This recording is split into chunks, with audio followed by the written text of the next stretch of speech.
ఢిల్లీలో సీఎం రేవంత్ కీలక వ్యాఖ్యలు చేశారు. 2028లో తెలంగాణకు ఎన్నికలు రావని, 2029లో జమిలీ ఎన్నికలు జరిగే ఛాన్స్ ఉందంటూ రేవంత్ అంటున్నారు. ఇక చట్టసభల్లో మహిళా రిజర్వేషన్లు ముందే వస్తే సంతోషమేని అంటున్నారు. డ్రగ్స్ కేసులో నిబంధనల ప్రకారమే పుట్టా మహేష్కు స్టేషన్ బెయిల్ వచ్చిందని, బెయిల్ రావడంలో తమ ప్రమేయం లేదంటూ రేవంత్ చెప్తున్నారు. డ్రగ్స్ కేసును త్వరితగతిన విచారించడానికి సిట్ ఏర్పాటు చేశామంటూ సీఎం రేవంత్ అంటున్నారు. ఢిల్లీలో చిట్ చాట్ సందర్భంగా రేవంత్ చాలా కీలక అంశాలకు సంబంధించి రెస్పాండ్ అయ్యారు. ముఖ్యంగా పుట్టా మహేష్కి స్టేషన్ బెయిల్ రావడం అనే అంశానికి సంబంధించి, డ్రగ్స్ కేసులో పాజిటివ్ అని వచ్చిన తర్వాత స్టేషన్ బెయిల్ ఎలా వస్తుంది, మీరేమన్నా ఇన్ఫ్లుయెన్స్ చేశారా అని అడిగినటువంటి ప్రశ్నకు, అంటే తెలంగాణలో కాంగ్రెస్ ప్రభుత్వం ఈ కేసులో విచారణ జరగనివ్వడం లేదంటూ ప్రతిపక్షాలు విమర్శలు చేస్తున్నాయి.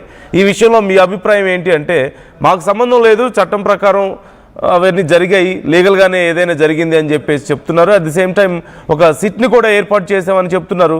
ఇక 2028లో తెలంగాణకు ఎన్నికలు రావని, 2029లో జమిలీ ఎన్నికలు జరిగే ఛాన్స్ ఉందని గతంలో కూడా రేవంత్ ఈ అంశానికి సంబంధించి మాట్లాడారు. ఖచ్చితంగా జమిలీ ఎన్నికలు వస్తాయంటూ గతంలో కూడా ఒకసారి ప్రస్తావించారు. ఇప్పుడు మరొకసారి రేవంత్ ఇలాంటి వ్యాఖ్యలు చేయడాన్ని మనం చూస్తున్నాం. ఇక అలాగే మహిళా రిజర్వేషన్ల బిల్లుకు సంబంధించి కూడా చట్టసభల్లో మహిళా రిజర్వేషన్లు ముందుగానే వస్తే మాకు సంతోషమే అంటూ ఒక మద్దతు తెలియజేసినటువంటి పరిస్థితి మనకు కనపడుతోంది. ఈ నేపథ్యంలో మరొకసారి జమిలీ ఎన్నికలకు సంబంధించి క్లారిటీ ఇచ్చారు. సో మరొక 1 year కలిసి వచ్చే అవకాశం కనిపిస్తోంది. కాంగ్రెస్కి ఒక 1 year ఎక్స్ట్రా టైం పరిపాలనకు వచ్చే అవకాశాలు కనిపిస్తున్నాయి. జమిలీ ఎన్నికలు వచ్చే అవకాశం ఉందని, 2029 దాకా ఎన్నికలు ఉండే ప్రసక్తే లేదంటున్నారు. అట్ ది సేమ్ టైం జమిలీ ఎన్నికలకి ఈ లోపు పూర్తి స్థాయిలో కసరత్తు పూర్తయ్యే అవకాశం ఉంది అని కూడా చెప్తున్నారు. తెలంగాణలో జరిగినటువంటి ఈ డ్రగ్స్ పార్టీకి సంబంధించి కేసు నీరుగారుతోంది అంటూ విమర్శలు వస్తున్నటువంటి పరిస్థితి మనం చూస్తూనే ఉన్నాం.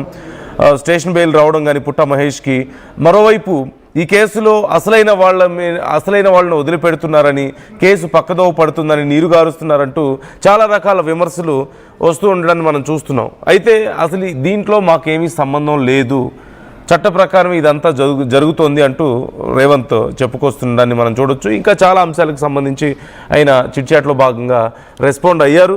ఈ నేపథ్యంలో ముఖ్యంగా జమిలీ ఎన్నికల గురించి ప్రత్యేకంగా ఆయన ప్రస్తావించడం మరొకసారి ఇక్కడ హైలైట్ అవుతుంది. ఎందుకంటే 2028లో ఎన్నికలు వచ్చే అవకాశం లేదు అంటూ ఆయన చెప్తున్నారు. ముఖ్యంగా అంటే 1 year కలిసి రాబోతుంది తెలంగాణలో కాంగ్రెస్ గవర్నమెంట్కి.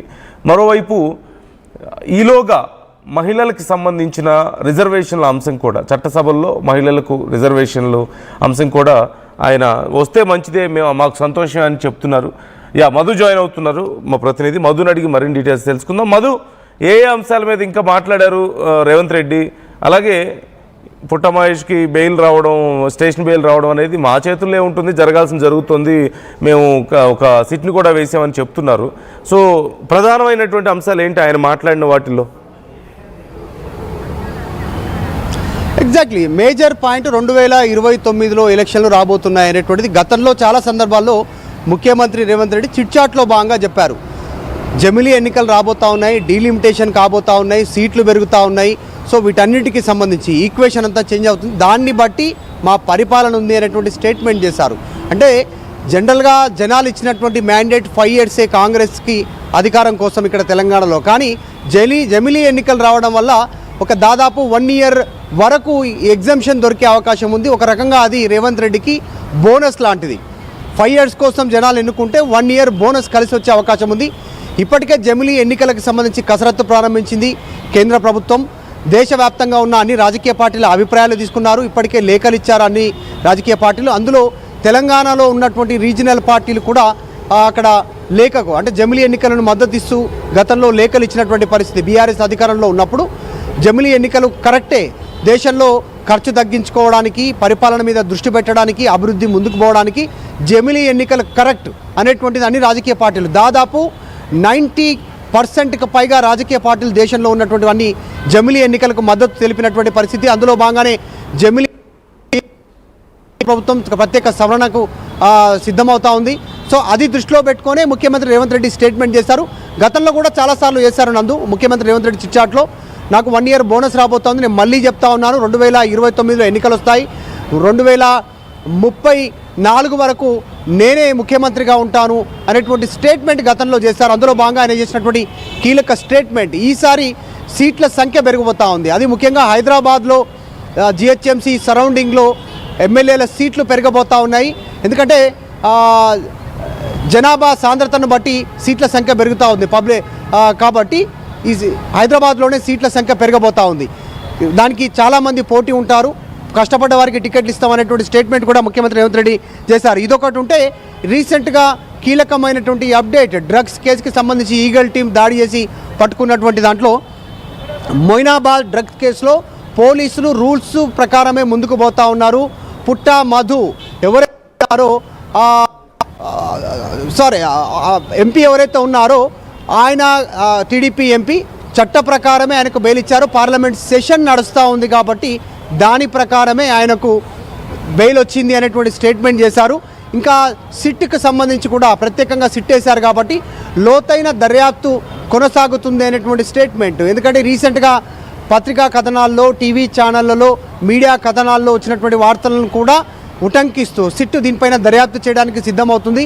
ఆ డ్రగ్స్ కేసుకి సంబంధించి డ్రగ్స్ ఎక్కడి నుంచి తెప్పించారు, ఎవరెవరు సేవించారు, పోలీసులు ఈగల్ టీం అందులోకి ఎంటర్ అయిన తర్వాత ఉన్నటువంటి వారైనా అంతకుముందుకు ఎవరైనా పార్టీకి అటెండ్ అయ్యి బయటికి వెళ్ళిపోయారా, ఇంకెవరైనా రావాల్సి ఉండిందా, ఇంకో ఇట్లా ఎన్నిసార్లు పార్టీ జరిగింది, అసలు పార్టీకి రీజన్ ఏంటి, ఎన్ని రోజుల నుంచి దీనికి సమాయత్తం అవుతుంది, దీని వెనకాల ఏముంది, దుబాయ్కి సంబంధించి దీనికి లింక్ ఉందా, దుబాయ్లో సంబంధించినటువంటి గతంలో అనుమానాస్పద మృతి చెందినటువంటి సినీ నిర్మాతకి ఈ పార్టీకి లింక్ ఉందా, వీటన్నిటిపైన దర్యాప్తు చేయనుంది సిట్టు. స్వతంత్రంగా దర్యాప్తు చేస్తుందనేటువంటి స్టేట్మెంట్ చేస్తారు. దీంట్లో ప్రభుత్వ ప్రమేయం లేదు, సొంతంగా ఇన్వాల్వ్మెంట్ ఉంటుంది అనేటువంటి స్టేట్మెంట్ రేవంత్ రెడ్డి చేశారు.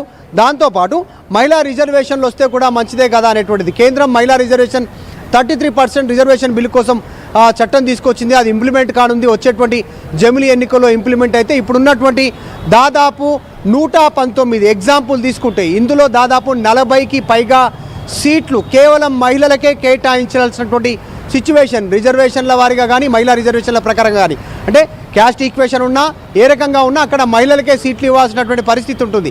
ఒక తెలంగాణలో ఇట్లా ఉంటే దేశవ్యాప్తంగా రిజర్వేషన్ అమలు చేస్తే మొత్తం పార్లమెంట్లో, అసెంబ్లీలో పెద్ద ఎత్తున మహిళలు వాళ్ళ రిప్రజెంటేషన్ని వాళ్ళు ప్రజెంటేషన్ చేసేటువంటి అవకాశం ఉంటుంది, ప్రజల తరపున వాణి వినిపించేటువంటి అవకాశం ఉంటుంది. మంచిదే కదా అనేటువంటి స్టేట్మెంట్ రేవంత్ రెడ్డి చేశారు. సో ఇవన్నీ కూడా చిట్చాట్లో భాగంగా ముఖ్యమంత్రి ఢిల్లీ పర్యటనలో భాగంగా చేశారు.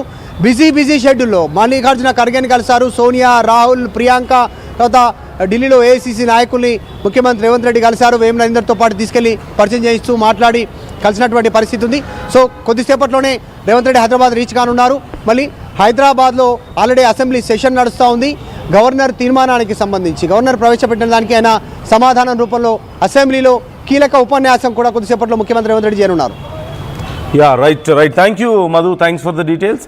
మొత్తం మీద చాలా కీలక అంశాల మీద సీఎం మాట్లాడారు. ముఖ్యంగా ఈ డ్రగ్స్ కేసుకి సంబంధించిన అంశాలు పూర్తి స్థాయిలో